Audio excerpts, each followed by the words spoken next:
right, again, my name is Debbie, and we are going to do a program today about fruit trees that we eat. Like I said, last time we met and we talked kind of about the dry seeds, and this time we're going to be talking about those wet or more fleshy seeds, again, coming from the trees.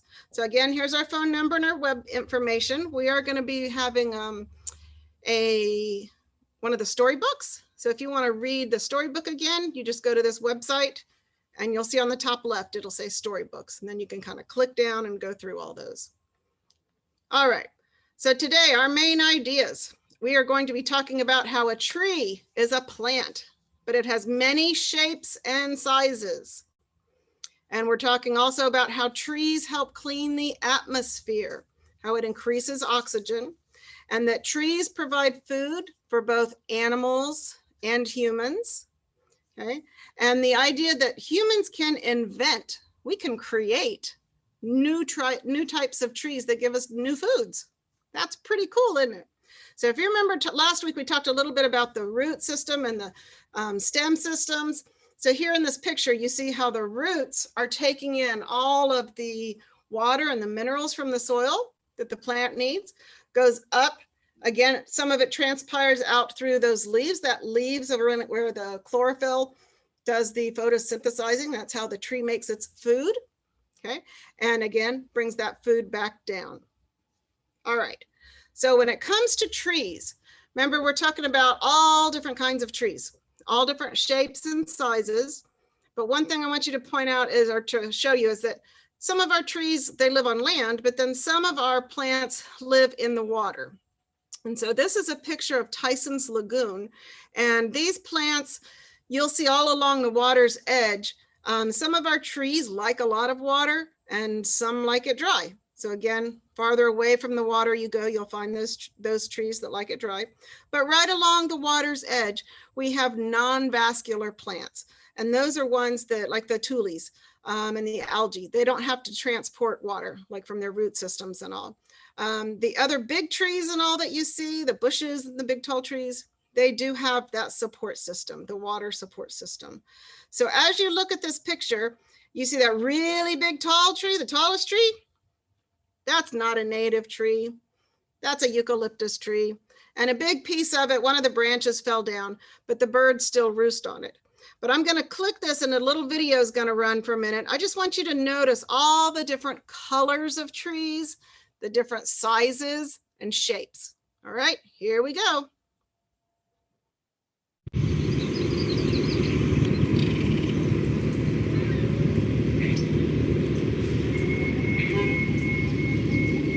Now again, Tyson's Lagoon is right there next to Bart, so you could hear all those cars and all. But look right here, there's a little bit of a branch that's hanging out into our picture right there. And if you look across, you can see the far hills. But then look in the very back, there's some really tall, dark green, kind of tall, spiky trees. And then we've got all these other willows. So again, trees come all different shapes and sizes. So here's our storybook on what is a tree. And it is translated in a couple different languages. If you guys want to play with that later on our website, you can. But let's go through what is a tree. What is a Tree? By Joyce Bluford, animated by Doris Rayer and Hagos Tavolte. A tree is for birds who want to make a home. A tree is for bats to see the world upside down. A tree is for squirrels who want to find food. A tree is for beavers to make a dam. This makes a pool where beavers can swim. A tree is for people and dogs that want a shady place.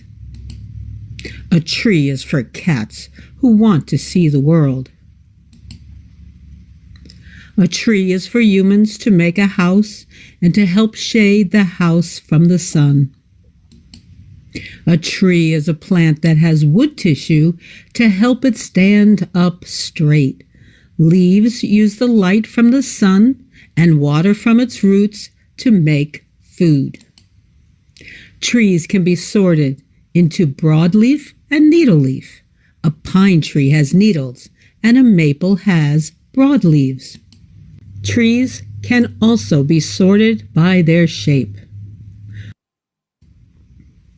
A tree only needs soil, water, light, and gases in the atmosphere, and it is happy to help other living organisms. Trees provide oxygen to our atmosphere. When the conditions are not good, trees can sleep until good times return. They become dormant. A tree is a wonderful living organism. It can grow from a seed just like all other plants. An apple tree produces seeds from its fruit. Seeds sometimes need other organisms to find a new place to grow. Birds can carry seeds and drop them anywhere. Some trees, like willows, can grow new trees from stems of old trees. As trees grow, they show their age by the number of rings in their trunks. Trees are important to the earth. They provide other organisms with food, shade, shelter, and oxygen, so we can all live happily together. The end. Okay, so again, that's one of the storybooks. What is a tree? Now, it gave us a lot of information. One thing that it pointed out was the trees have all different shapes. So now when you just have the outline of a tree, then we call that a silhouette, a tree silhouette. So if you look at the shape of these trees, and then we've got shapes at the bottom, 1, 2, 3, and 4. I want to start with number 2. That shape's a triangle. So what tree to you looks like a triangle? How many do you see that look like a triangle? I'm going to look down here. You guys hold up your fingers and let me know how many you see that look like a triangle.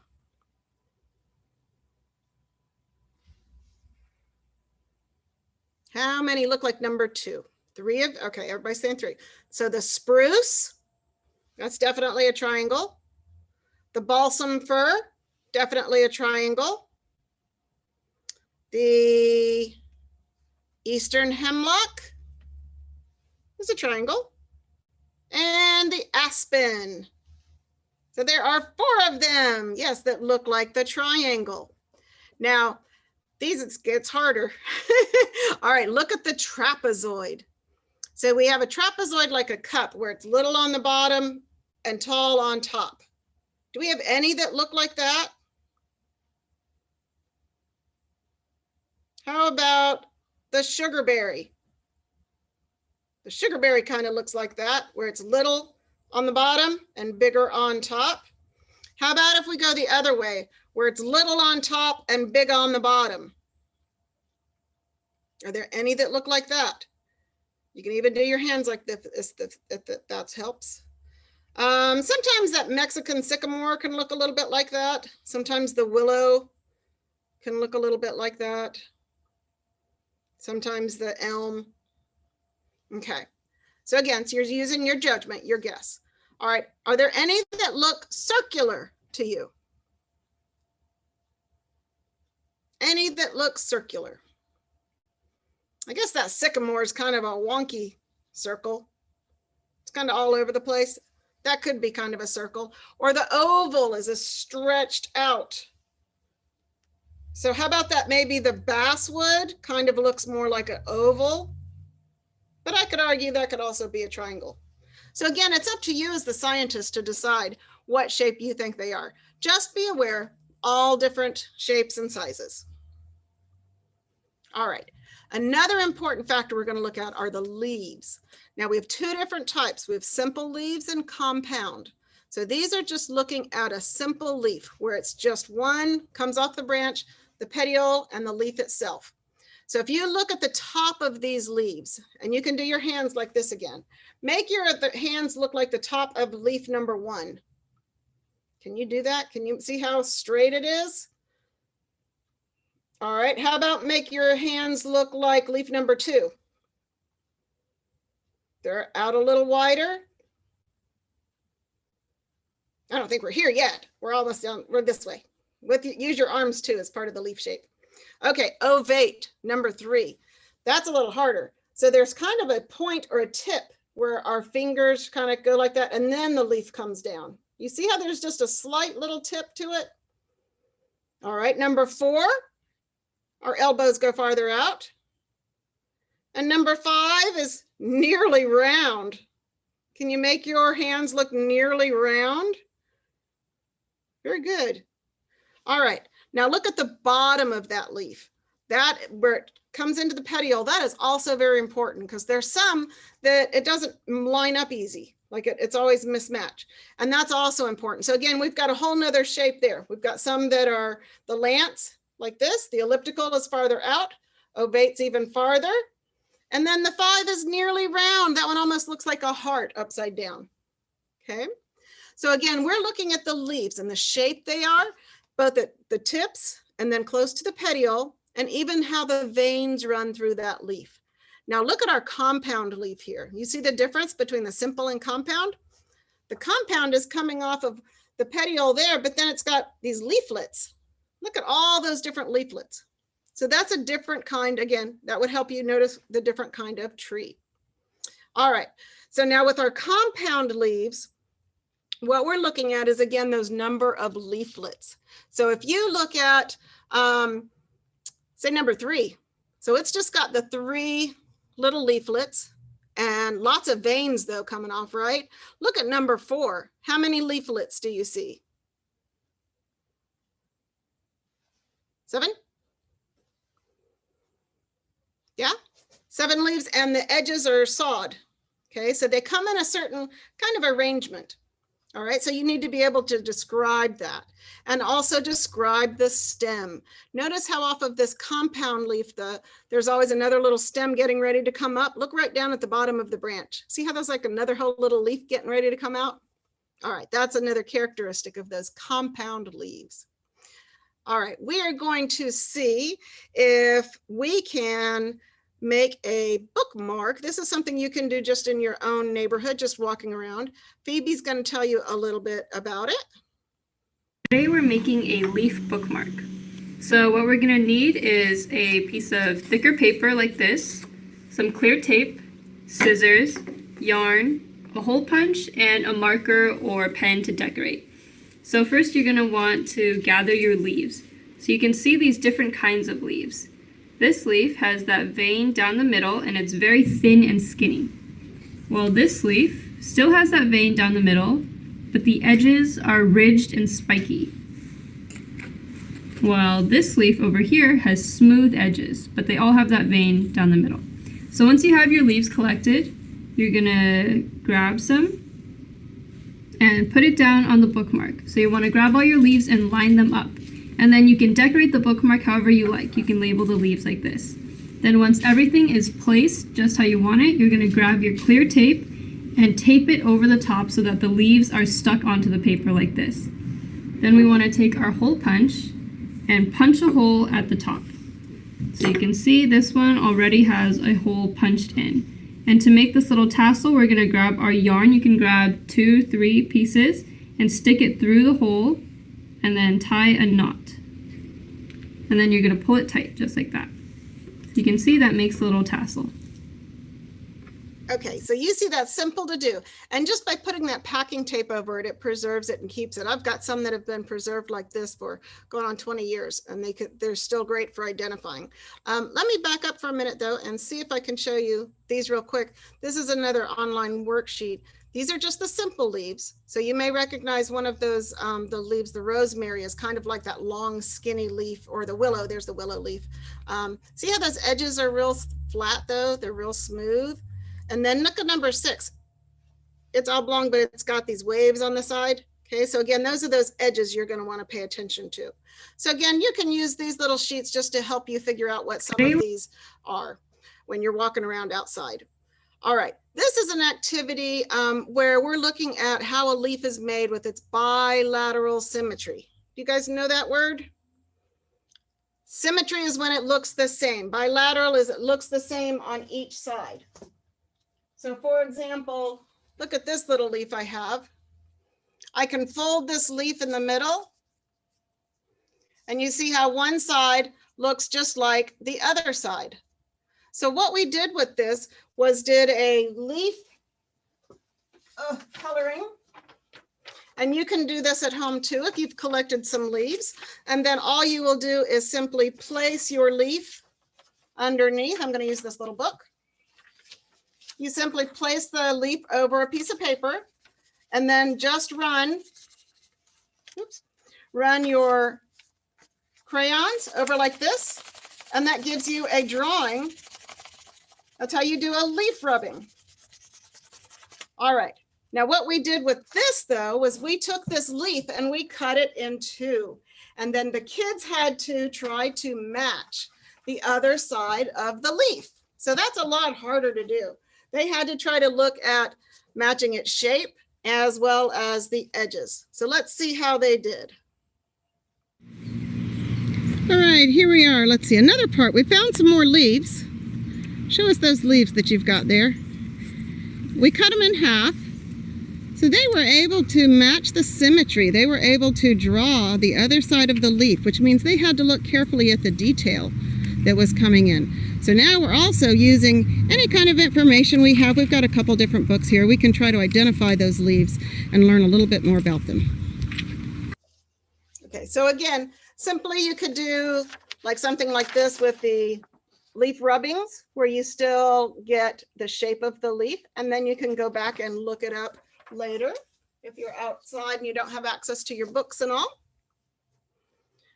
All right, and we also know that the barks of all trees are different. Let's see how we do this. Okay, just like the leaf rubbing, we're doing a bark rubbing.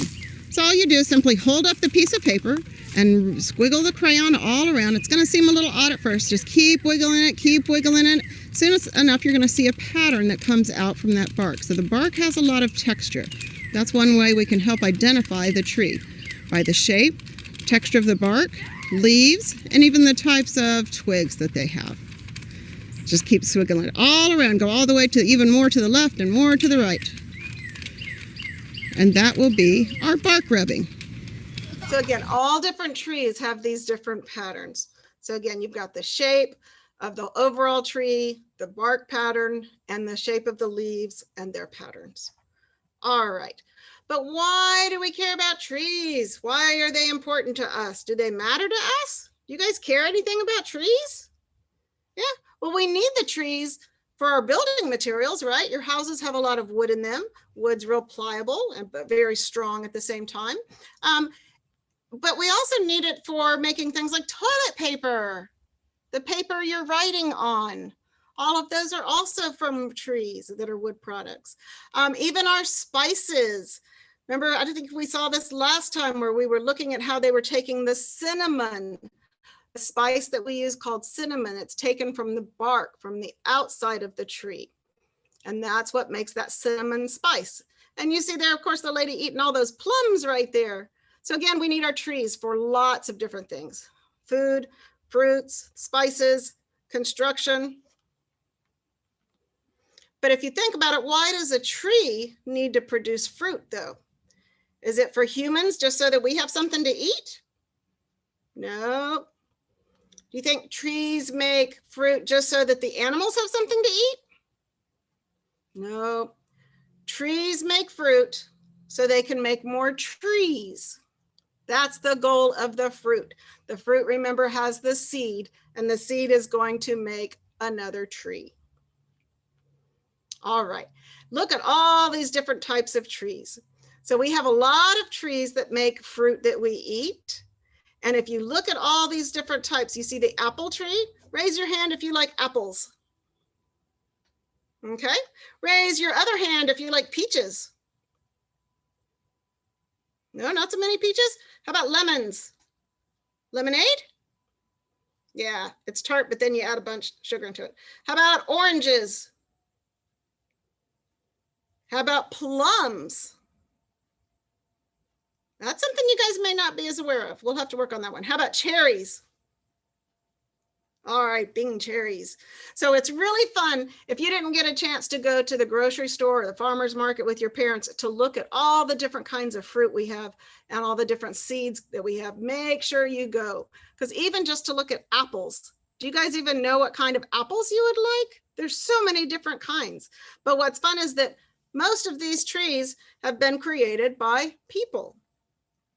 We make all different varieties. All right, look at this little kid. This little kid is munching on this apple. Boy, that's a giant apple. That's a huge apple. I have an apple here. It's not nearly as big, and mine's more yellow. So he must have a different kind of apple. Okay, but this apple looks a lot like this peach. And that's what the other lady's eating, is the peach. So you see the two sitting here look a lot alike, but they're very, very different. Once we cut them open and we can see how the seeds are protected inside this fruit, that tells us a lot about it. So our fleshy fruit, the peach, when we cut it open, it's also called a drupe, that it's got one seed that's got a hard covering on it, and then it's covered with the fruit. So this is the same thing as like the hollow cherry, the walnut, or the olive. So let me see if I can cut this one open. Let's see if you can get to this one. So this is what we call the fleshy fruit that we're just going to cut off. And inside the peach, you ready? Is a peach pit. And that peach pit is really hard. Inside that hard peach pit is the seed. So we've got, usually the animals and all would help us with these. They'd eat the seed or eat the outside fleshy part, but then they still have to get through that seed or the outside woody part to be able to get to that seed, for that seed to grow. Okay, so here's our peach. Peaches are usually pretty sweet. So that we call a drupe or a stone fruit. Okay, because that peach pit is really hard. Oh, I'm going to hold on for this one for a minute. So our next one is our apple. It's called a pome, where the fruit has the seeds that are separated by a membrane or in the core. Okay, let me show you another picture. Why are they so different? Why are there so many different types of fruit? And that has to do with all of the pollinating. We have so many bugs that love to get the pollen and go around flower to flower. As they go from flower to flower, that's creating the pollination, and that each flower is going to create a fruit that has a seed in it. Okay, whether it's butterflies or bees. But also humans have learned, we've invented different types, again, based on if we want a really big apple or if we want something really juicy, sweet, or sour. All right, and the way that we do that is by this grafting with a new plant. It's kind of like, you see that picture in the middle, where we'll take a fast growing root system. It's usually like a peach or a plum root system. And then we put another slower growing tree on top. You see how those two pieces go in? And then what happens is the tree actually grows together. Look on the far picture. It actually grows together, and it's called a graft. So then it will create new fruits. That's kind of cool. And this is how we know. Again, I was asking you about your apples. Look at all these different types of apples. And this is not even all of them. Red Delicious, Rome Beauty, Grimes Gold. I know that I like Gala apples. I don't know if you've ever heard of Gala apples, but they're made for different, some are sweet, some are sour, but it's kind of fun to do just a taste test even to figure out what kind of apple you like the best, okay? So again, we make all these different varieties just for people because we need different tastes and different flavors, different uses. Okay, so as we get into our apple tree story, as we look at those apples, all those shiny, fleshy fruits, all those fruits, before they were a fruit, they were a flower. And the flower had to get pollinated. If you look at our picture of the flower, you see the sepals, the S-E-P-A-L-S, okay? Those are like where the old, you see them on the top of the flower, the sepal on the flower. Now look down to the sepal on the apple. It's the bottom part right here. It's like when you go to hold the apple, you've got this apple core that's holding it onto the tree. And so these are the parts of the old part of the flower. All right. So the flower just kind of grows around those seeds. So again, our apple belongs to the pome seed group, okay, where it is a seed inside that's protected. And if you look at that apple cutter, look at how that cutter works. I have one of those with me here. They're pretty cool. Does anybody like to eat the core? Core's kind of crunchy, right? But would a cow or a horse eat it? Probably. We don't usually eat the core. All right, so when we cut open our apple, again, it's that kind of little hard part that's right behind the seed. So I want you to do an experiment and get your mom or dad to help you cut an apple, and you can cut it this way, okay? And also cut it this way. So let me cut it this way and see what we get. So when I cut it that way, see how we get, it looks kind of like a star. So now you can count the number of seeds, and this hard part, that's the little part that is protecting that seed. Okay, it's called the endocarp, and that's protecting the seed till it's ready to become a new little baby tree, a new plant. So again, this is all about how these seeds are being protected. But you can cut them both ways. Now look at this apple tree being harvested. This is like one of the original kind of crab apples, and they're hand-picked. Look how many you think you could fit in that bushel, into that bucket? That's a lot of apples. So these are originally our wild apple trees that are found in Southern Asia. And we've developed different kinds from this tree.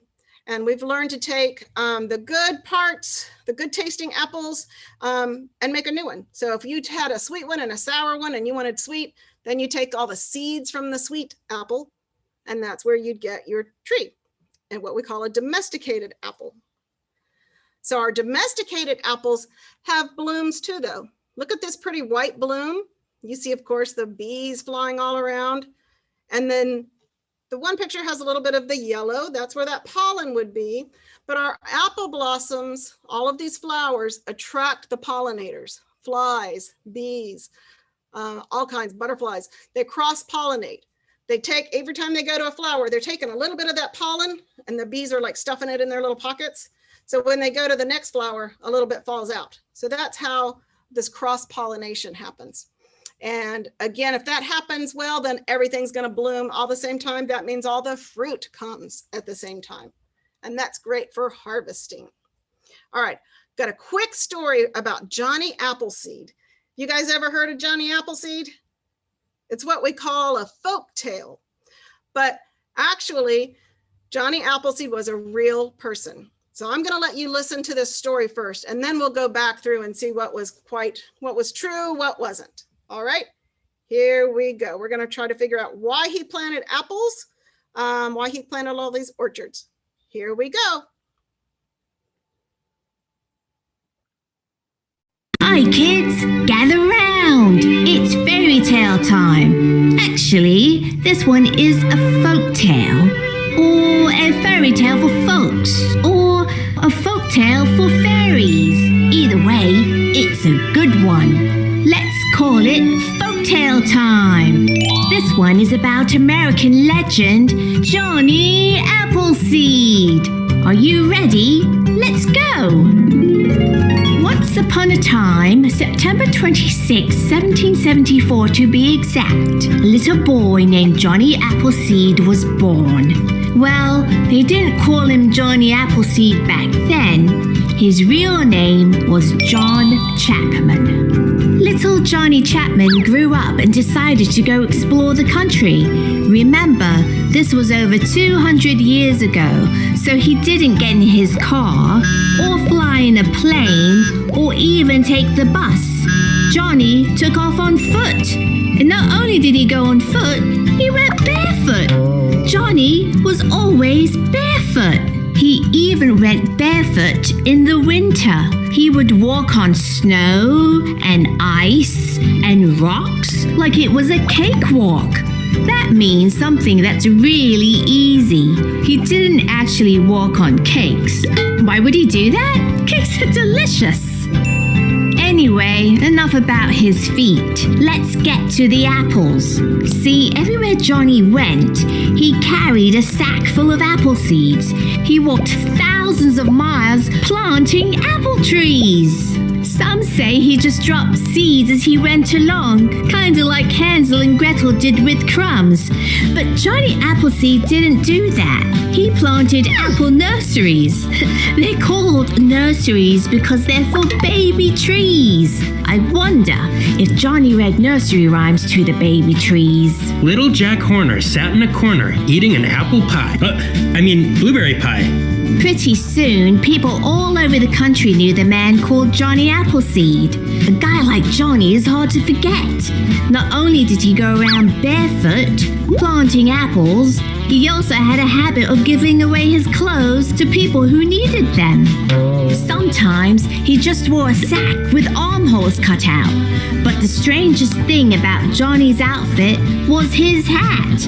He wore a tin cookpot on his head. You might think that's strange, but have you ever tried to cook beans in a baseball cap? Forget about it. Johnny looked strange, but that didn't stop people from loving him. He was kind to children and kind to the poor. He loved animals and nature, even bugs. One time, he put out his campfire because he saw a mosquito get burned in the flame. Ouch! Oh, sorry about that. Thanks, Johnny. Johnny Appleseed spent his entire life just planting apples and happiness. Over the years, people shared their stories about him, turning Johnny Appleseed into a legend. The stories grew and spread, just like an apple tree and its seeds.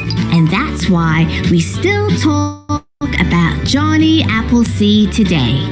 Moral of the story, kids, be nice and share your apples, and maybe you'll become a folk hero with a cool nickname. And best of all, you might not have to wear shoes. Okay, so Johnny Appleseed. Johnny was a real person, but Johnny was he was a very good outdoorsman. He was very skilled at living off of the land. He didn't have a lot of food. He didn't carry stuff around. He didn't ride a horse. He just walked on with his feet. He never had like a lot of winter clothes because he kept busy moving. He kept busy working, but he was also a very smart botanist, like someone that studies plants. So what he also figured out is that if he bought small purchases of land, and he could buy the land real cheap because there wasn't anybody around yet, and that's where he would plant his apple orchards.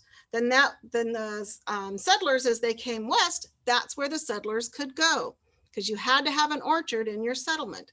So he was very smart businessman and a very smart outdoorsman. So he's very good at living off the land and all. So let's see. So again, sometimes, those stories get told over and over and things get exaggerated and stretched out. All right. Now, here we go with our harvesting apples. So if everything's bloomed at the same time and got pollinized, then it creates the fruit. And look at this one is like a vacuum cleaner. Look how it kind of sucks the apple right off.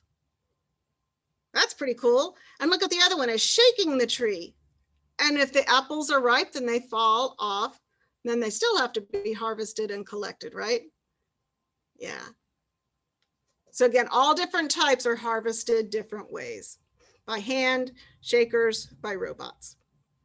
All right, but now why should you eat an apple? For those of you that like apples, that's great. If you don't like apple, maybe you want to try it with a little bit of Nutella or peanut butter or something, but just to try a little bite every now and then, mix it with something you do like. You can try it cooked too, apple pies, all different ways.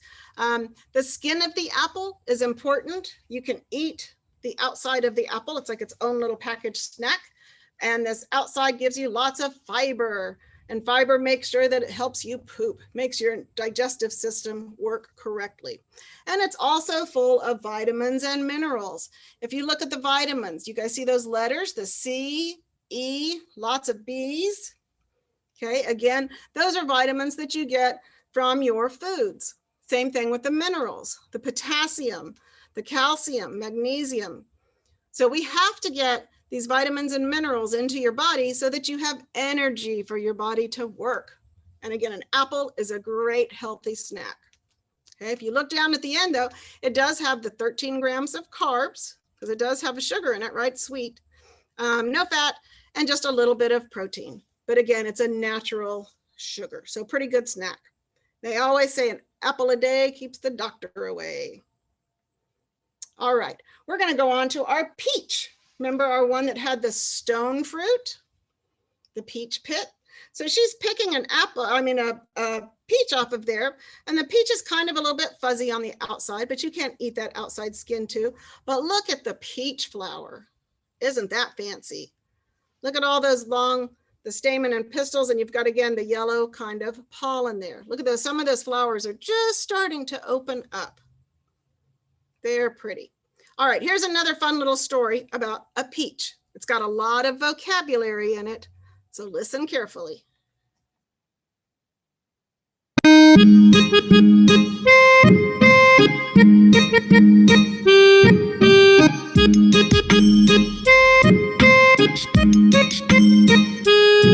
My beautiful blossom will take your breath away. Cherries, plums, and I are related in a way. The Chinese discovered me long ago one fine day. A color gets its name from me today. My skin is velvety and a yellowish red. In the center is a seed in a woody pit red. Yellow, juicy, and sour sweet is my flesh. Have me with my skin ripe and fresh. Have me raw or in the form of dishes. Rich in vital minerals, I'm highly nutritious. My jams, jellies, juices are simply delicious. Name me, I'm so very luscious. You're a peach and indeed precious. All right, so that's kind of a funny little show, but it shows you how important our peaches are today. Look at this big peach on the bottom. That is our peaches of today. We have over 200 different varieties of peaches. It tastes sweet, has a real soft skin, and again, it's got that hard stone fruit, okay, that's on the inside. Now, the natural peach that we started with was originally found in China, but there were only 3 different varieties. And it was kind of sometimes sweet, sometimes sour, and a real waxy skin. So it wasn't real, it was tasty, but not very big, was it? So that's how over thousands of years we have been able to develop a nice big peach. Okay, if we're going to grow something nice to have the texture we want, the sweetness we want, and the better size. All right, so this is the actual peach pit that you see here in the middle. So again, that hard stone fruit, inside the hard stone fruit is the seed. So if you ever decide to eat your peach, if you want to get this kind, not the kind that are already chopped up, you want to eat your own, you can play with a nutcracker and see if you can get to the seed that is inside that stone fruit, also called a drupe. Okay, so it's just one seed that's covered with that hard covering. All right, here's an activity looking at an apple and a peach. In studying trees, your teacher will give you a worksheet that you can color up to look like this. The bottom is an example of an apple. Again, you may want to color your apple yellow or green, whichever type you like. And this top is a peach. Okay, now we're looking at the seeds that are inside these fruit. So I've got an apple here. If you can get your mom or dad to cut the apple so that it's cut in half, what you're looking for, this part right here, that's the core. So I've got a little bit of the core on each of these sides here, another piece here. And then I've got a dark seed, but then there's a hard membrane right here behind that. So that's why we usually cut out the core. That hard membrane is what protects that seed. So again, if you can get your mom or dad to help you cut the apple, then you've got it to eat as well. So again, we've got that plain sheet. Teachers, if you need it, kids, if you don't have it yet, don't worry about it. The teachers can get you the sheet. This is from the same place where you registered. And again, it's just looking at the difference between the stone or the drupe, this one, the peach, or the seeds or the pome fruit. And again, what we're looking at is how those seeds are protected. Remember last class we were looking at the dry seeds. They didn't have any protection at all. But this time there's a lot of protection between all this fleshy fruit.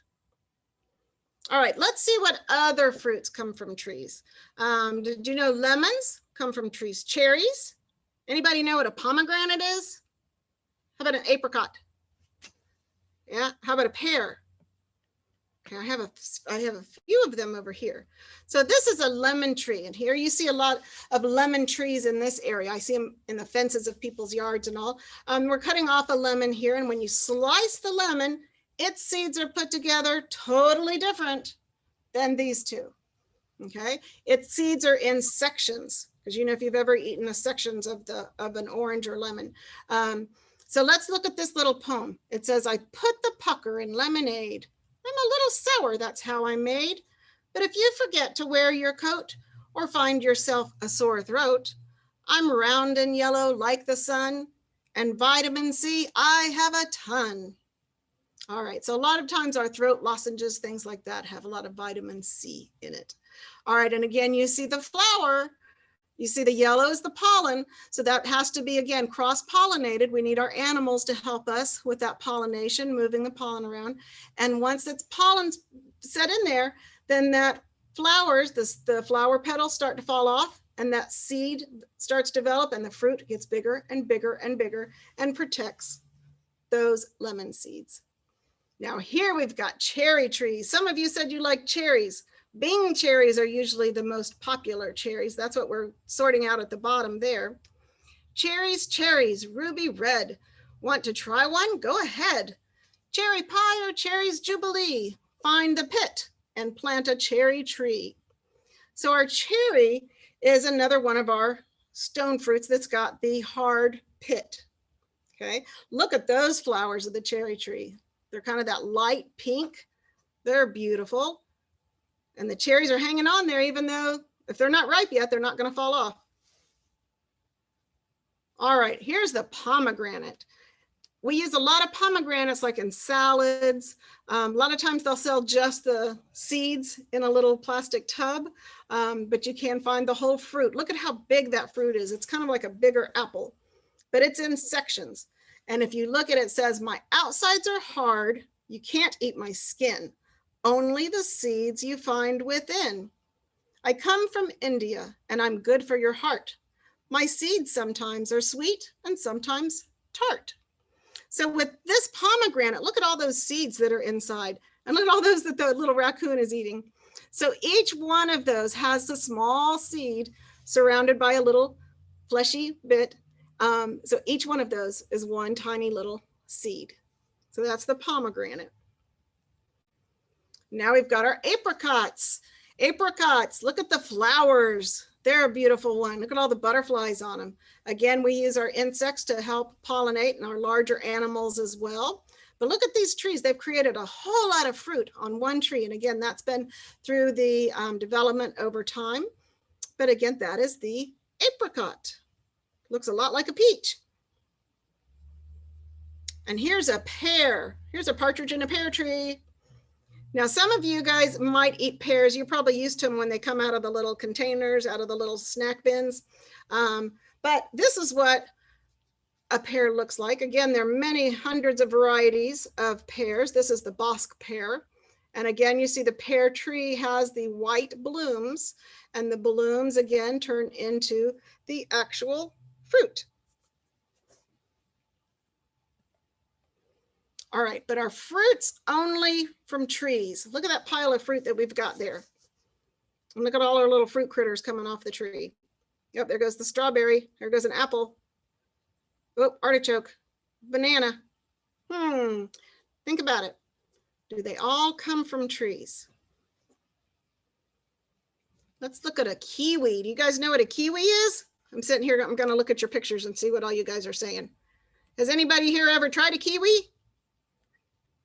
Okay, a kiwi is really small. This is the little kiwi, and it's fuzzy on the outside, but it grows on a vine. It doesn't grow on a tree. And it says, underneath my bristly skin, my luscious fruit is housed within. I'm full of seeds, my flesh is green. I'm the prickliest skin you've ever seen. Kiwi, kiwi is my name. My juicy insides are my fame. So the kiwi when you slice it open, here we go. We'll see what's inside. It's got a hard outer skin, so you don't eat that hard outer skin, but look at all of those seeds inside there. And it's very juicy. It's pretty sweet. If you eat smoothies and all, sometimes you'll probably use those. All right. How about a strawberry? You guys like strawberries? Anybody out there like strawberries? Yeah, those are usually pretty good because they're sweet, right? But strawberries don't grow on a tree. And they don't grow on a vine. Well, they kind of do, yeah, I guess it's a vine, but it's a vine on the ground. Look at the picture. See the roots? And it grows from, like it just kind of creeps all along. And if you look at these pictures, so again, our white flower, once it's pollinated, then that becomes the seed. Now look at the strawberry here as it comes out. See each one of those tiny little pieces? Each one of those is one seed. So there are hundreds of seeds in one strawberry. So guess what? What do you think our strawberry is called? Even though it has all those seeds, it doesn't usually reproduce by seeds. Look at that picture. See how the roots, how it strings along and grows new roots? That's how a strawberry grows, not so much necessarily from its seeds. So you are just looking at there's so many different types of seeds, the way they are protected. Okay. And now how about a blackberry? Now this is kind of funny. So look at the flowers. So the flowers are kind of all clustered together, aren't they? So then when each of those flowers gets pollinated, then look at the fruit. Then we have a lot of fruit that's covered with the fleshy, a lot of seeds that are covered with the fleshy fruit on the outside. So that's like each one of those little tiny circles is its own seed. So that's pretty cool. Now think about a while back, before we had refrigerators, if you were traveling, like back with Johnny Appleseed, what kind of foods would they have? Like, were fruits important to that time period? And if you think about it, they were, because they could be dried. Like if you took the fruit out, say this picture in the middle is a fig. So if you dry out the fig, or you take the figs, right now we use them in a lot of salads. Has anybody ever tried a cookie called a fig Newton? Yeah, it's a very soft and sweet, so it dries. And how about raisins? Do you guys know those started out as grapes, right? They harvest the grapes, they dry out in the sun, a lot of the water evaporates and the sugar concentrates. That's where you get your grapes. And then prunes do the same thing. So our little dancing raisin here is the California raisin. We used to have a lot of commercials on TV about California raisins because you guys are the primary producer of raisins and the figs and all. So there you go. He's just dancing away.